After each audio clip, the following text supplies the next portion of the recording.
இப்போ இன்ஸ்டாகிராமில் இந்த மாதிரி இமேஜ் பார்த்திங்கன்னா ரொம்பவே ட்ரெண்ட் ஆகிட்டு இருக்கு. இதை எப்படி எடிட் பண்ணுறதா இன்றைக்கான வீடியோவில் பார்க்க போகிறோம். வீடியோக்குள்ளே போகிறதுக்கு முன்னாடி நம்ம சேனலில் புதுசாக பார்க்குறீங்கன்னா சப்ஸ்கிரைப் பண்ணிட்டு கூட பெல் ஐக்கனே கிளிக் பண்ணி வச்சுக்கோங்க. அப்போ தான் நம்ம போகிற வீடியோ உங்களுக்கு நோட்டிஃபிகேஷன் வந்து. இப்போ வாங்க வீடியோக்குள்ளே போகலாம். உங்கள்கிட்ட இருக்க பிக்சார்ட் ஆப் வந்து ஃபஸ்ட்டு ஓப்பன் பண்ணிக்கோங்க. ஓப்பன் பண்ணிட்டு என்ன பண்ணுறீங்க, கீழே கமெண்டில் பார்த்தீங்கன்னா டெலிகிராம் லிங்க் கொடுத்துருப்பேன். அதை கிளிக் பண்ணி என்னோட டெலிகிராம் சேனலில் வந்து ஜாயின் பண்ணிடுங்க. ஜாயின் பண்ணிட்டு என்ன பண்ணுறீங்கன்னா மேலே பார்த்தீங்கன்னா 3 டாட் இருக்கும், அதை கிளிக் பண்ணுங்கள். அதை கிளிக் பண்ணி சர்ச்சுன்னு இருக்கும், அதை கிளிக் பண்ணுங்கள். அதை கிளிக் பண்ணிட்டு என்ன பண்ணுறீங்கன்னா ரீல்ஸ் 35 சர்ச் பண்ணுங்கள். சர்ச் பண்ணிங்கன்னா உங்களுக்கு வந்து இந்த முருகன் இமேஜ் இருக்கும். அதை கிளிக் பண்ணி டவுன்லோட் பண்ணிக்கோங்க. டவுன்லோட் பண்ணிட்டு என்ன பண்ணுறீங்கன்னா பிக்சார்ட் ஆப் வந்து ஓப்பன் பண்ணிக்கோங்க. ஓப்பன் பண்ணிட்டு என்ன பண்ணுறீங்கன்னா எடிட் ஏ ஃபோட்டோன்னு இருக்கும், அதை கிளிக் பண்ணுங்கள். அதை கிளிக் பண்ணிட்டு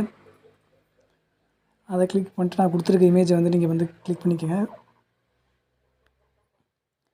கிளிக் பண்ணக்கப்புறம் உங்களுக்கு இந்த மாதிரி வந்துடும். இதில் பார்த்தீங்கன்னா கீழே ரோல் பண்ணுங்கள். கீழே ரோல் பண்ணிங்கன்னா ஆட் ஃபோட்டோன்னு இருக்கும், அதை கிளிக் பண்ணுங்கள். அதை கிளிக் பண்ணிட்டு இப்போ நீங்கள் எடிட் பண்ண நினைக்கிற உங்களோட இமேஜ் வந்து செலக்ட் பண்ணிக்கோங்க. செலக்ட் பண்ணிட்டு மேலே ஆட்னு ஒரு ஆப்ஷன் இருக்கும், அதை கிளிக் பண்ணிக்கோங்க. அதை கிளிக் பண்ணிட்டு என்ன பண்ணுறீங்கன்னா ஃபோட்டோ வந்து ஃபுல்லாக ஜூம் பண்ணிக்கோங்க. கீழே சில பேருக்கு பார்த்தீங்கன்னா ரிமூவ் பேக்ரவுண்ட் இருக்கும் கீழே, சில பேருக்கு இருக்காது. அதுக்கு என்ன பண்ணுறீங்கன்னா மேலே பார்த்தீங்கன்னா எரேஸ் ஐகான் இருக்கும், அதை கிளிக் பண்ணுங்கள். அதை கிளிக் பண்ணிட்டு இங்கே பார்த்தீங்கன்னா செலக்ட்னு இருக்கும், அதை கிளிக் பண்ணுங்கள். அதை கிளிக் பண்ணிட்டு பர்சன் கொடுத்தீங்கன்னா பேக்ரவுண்ட் வந்து ரிமூவ் ஆயிரும். நெக்ஸ்ட்டு மேலே இருக்க டிக் ஐகானை கொடுத்துருங்க. கொடுத்துட்டு என்ன பண்ணுறீங்கன்னா இந்த இமேஜை வந்து இந்த மாதிரி ஃபுல்லாக ஜூம் பண்ணிக்கோங்க. கரெக்டாக அட்ஜஸ்ட் பண்ணிக்கோங்க. அட்ஜஸ்ட் பண்ணிட்டு என்ன பண்ணுறீங்கன்னா மேலே இருக்க டிக் ஐகானை வந்து கிளிக் பண்ணிக்கோங்க. கிளிக் பண்ணிட்டு என்ன பண்ணுறீங்கன்னா கீழே பார்த்தீங்கன்னா ரீடச்சுன்னு இருக்கும், அதை கிளிக் பண்ணுங்கள். அதை கிளிக் பண்ணிட்டு என்ன பண்ணுறீங்கன்னா ஹெச்டி போர்ட்ரேட்னு இருக்கும், அதை கிளிக் பண்ணுங்கள். அதை கிளிக் பண்ணிங்கன்னா உங்களுக்கு கொஞ்சம் நேரம் லோட் ஆகும், வெயிட் பண்ணுங்கள்.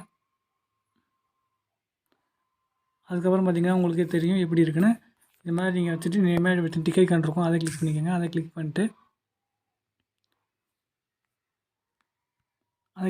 சேவ் பண்ணிக்கோங்க ஃபோட்டோவை. நெக்ஸ்ட் வீடியோவில் செஞ்சுப்போம். பாய் பாய். வீடியோ பிடிச்சிருந்தா மறக்காமல் லைக் பண்ணிட்டு ஷேர் பண்ணிட்டு போயிருங்க.